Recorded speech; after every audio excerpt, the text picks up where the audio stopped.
Hello everyone, welcome back to the another video. आज जिस book के बारे में हम जानना चाहते हैं या बात करना चाहते हैं उसका नाम है एक शाम परिवार के नाम बाय पंडित विजय शंकर मेहता। ये कौन है? ये एक जीवन प्रबंधन गुरु हैं। इन्होंने मोर देन 75 टॉपिक्स पे 3000 से ज़्यादा व्याख्यान दिए हैं। इनका रेडियो पर सुबह 6 से 7 बजे 94.3 पर इनका एक प्रोग्राम आता है, उनको भी आप सुन सकते हैं। पर इस किताब के ज़रिए उन्होंने क्या बताना चाहा, अब आज हम इसको जानेंगे, इसको सुनेंगे। ये कहते हैं, कथाएँ तो बहाना है, मुझे तो परिवार बचाना है।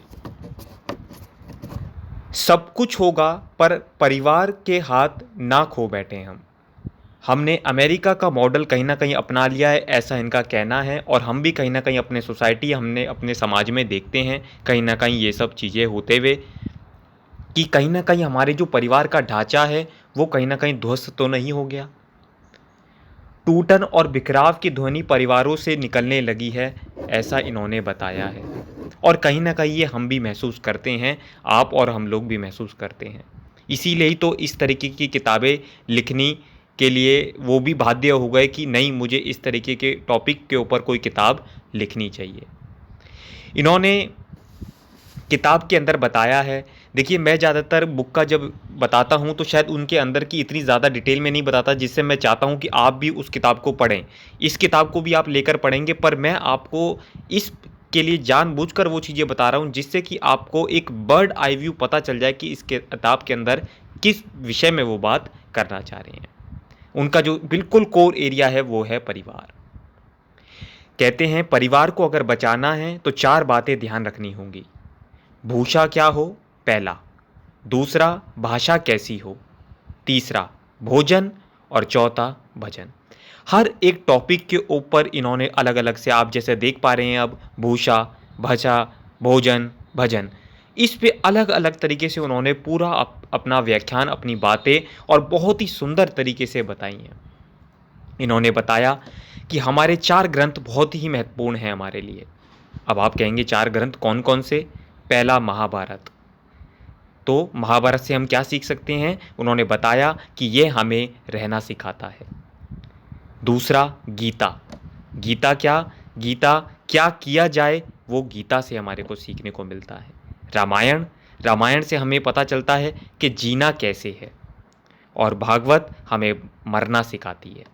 तो ये इतने बहुत ही सुंदर तरीके से इस किताब के ज़रिए आप तक ये मैसेज पहुंचाने का प्रयास किया गया। तो मुझे लगा कि जब मैंने इस किताब को पढ़ा और तो सोचा कि शायद आप लोगों के साथ मैं अपने विचार इस ऑडियो के माध्यम से साझा कर सकूं। यह किताब आपको सोचने पर मजबूर करेगी कि क्या रिश्ते सच में बोझ तो नहीं बन गए हैं। जब एक की महत्वाकांक्षा दूसरे से टकराती है तो कहीं ना कहीं परिवार में टूटन का कहीं ना कहीं शुरुआत हो जाती है। ये कहते हैं, परिवार में चुनौती नहीं, समर्पण चाहिए होता है, त्याग चलता है। फिर 4 आश्रम होते हैं हमारे, उसके ऊपर विचार डाला, प्रकाश डाला, जैसे ब्रह्मचर्य, गृहस्थ आश्रम, वानप्रस्थ और संन्यास। हम सब ने ये सब चीज़ें सुन रखी है, पर क्या क्या इस स्टेज में किया करना चाहिए उसके बारे में इन्होंने बताया कि ब्रह्मचर्या में ज्ञान की उपासना होती है। गृहस्थ आश्रम प्रेम, सहयोग, त्याग का प्रतीक है। वानप्रस्थ परिवार की आसक्ति छोड़कर सेवा करना। संन्यास ऐसा जीवन जो सिर्फ परमात्मा के लिए है। देखिए, हमारे पास भी अर्जुन जैसे प्रश्न होंगे, उनकी जैसी जिज्ञासा होगी, परंतु हमारे को भगवान से जुड़े रहना होगा। एक बहुत ही अद्भुत इन्होंने लिखा है, मैं कुछ आपको पढ़कर सुनाता हूँ। यह कहकर मेरे दुश्मन मुझे हंसता छोड़ गए, यह कहकर मेरे दुश्मन मुझे हंसता छोड़ गए कि तेरे अपने ही काफ़ी हैं तुझे रुलाने के लिए। तो देखिए किस अद्भुत तरीके से इस किताब को उन्होंने लिखा है और अपने विचार हम तक साझा करे हैं। बहुत अच्छे एग्जाम्पल्स रामायण से दिए गए हैं और मैं कोशिश करूंगा कुछ आपको किताब से पढ़कर भी बातें बताऊं। मैं आपका ज़्यादा समय तो नहीं लेना चाहूँगा, बट अगर आप यहाँ तक सुन रहे हैं तो आप उसको भी ज़रूर सुनिएगा। आपको एक बहुत ही ज्ञान की, जिसे कहते हैं कि महसूस होगा कि नहीं, आज हमने कुछ सीखा है।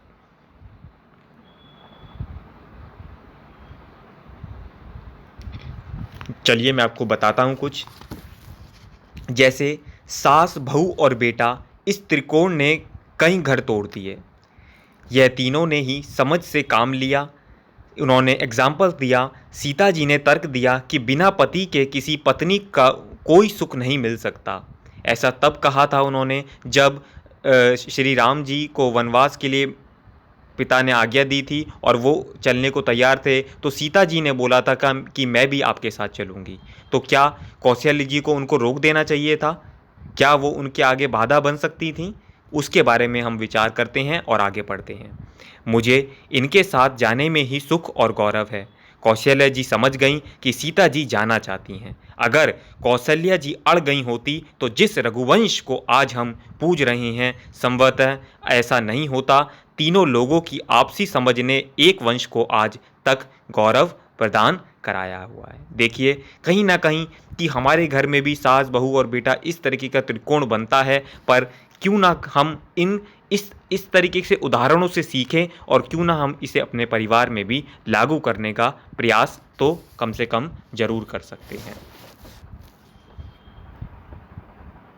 कहते हैं कि आपसी चर्चा, जब भी घर में आपसी चर्चा करें, आपसी बातें करें, तो बड़े जो भी हैं वो छोटों को ज्ञान की बातें जरूर बताएं, कि वार्तालाप में बताएं कि हमारे वंश के गुण और नीति का आदान प्रदान भी होना चाहिए।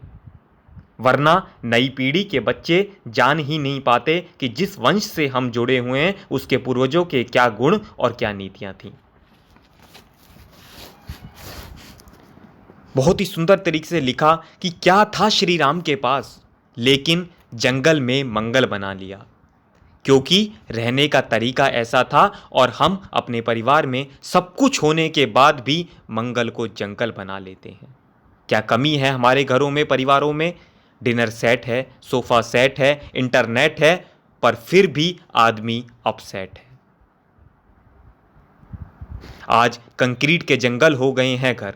अचानक दरवाजे बंद हो जाते हैं और सब अपने अपने टीवी, लैपटॉप, मोबाइल के पास, पता ही नहीं चलता कि घरों में कोई रहता भी है या नहीं। बड़ा दुख होता है मुझे ये सब पढ़ते हुए भी, पर कहीं ना कहीं हम अपने घर में, परिवारों में ये सब चीज़ें होता हुआ देख रहे हैं। हमारे परिवारों में भजन बचा रहे, इसके लिए एक गतिविधि और होनी चाहिए, और वह है जीवन में गुरु की उपस्थिति। प्रयास करिए कि घरों में गुरु, साधु संत या किसी विद्वान व्यक्ति का आना जाना बना रहे। यह बात हमारे पारिवारिक जीवन में बड़े काम की है। जब बच्चों के साथ रहें तो बच्चे हो जाएं, और वृद्धों के साथ हों तो सम्मान में झुक जाएं, जीवन साथी के साथ तो प्रेम एवं समर्पण से भर जाएं। अपने परिवारों में संतों को, महात्माओं को, गुरुओं को बुलाने का जितना अवसर मिले बुलाइए। यदि परिवार बचाना है तो जीवन में गुरु की उपस्थिति बनाए रखें। तो विद दिस बहुत बहुत धन्यवाद। अगर आप लोगों ने यहाँ तक इसको सुना है, इन्होंने बहुत अपनी और भी किताबें लिखी हैं। अगर आप इसे पढ़ना चाहें इन्हें तो ज़रूर पढ़िएगा। बहुत ही मिनिमम प्राइस पे प्रभात प्रकाशन द्वारा 95 रुपीज़ में इसको पब्लिश किया गया। तो बहुत ही सुंदर विचार इन्होंने अपने साझा किए। मैं बहुत बहुत साधुवाद करना चाहूँगा विजय शंकर मेहता जी का, कि आपने इस तरीके के विचार हमारे तक पहुँचाने के माध्यम से किताब लिखी, और मैं इस तरीके के वीडियो के माध्यम से अपने विचार, जो भी आपके विचार हैं, लोगों तक पहुँचाने का जितना कार्यक्रम कर सकता हूँ अपनी तरफ से, ये मेरी तरफ से एक। तो बहुत बहुत धन्यवाद। अगर आप लोगों को ये सब कुछ अच्छा लगता है तो प्लीज़ वीडियो को लाइक कीजिएगा, शेयर कीजिएगा लोगों के साथ। हो सकता है कि किसी लोगों के परिवार टूटने से बच जाएं और बिखरने से बच जाएं। तो with this, thank you so much.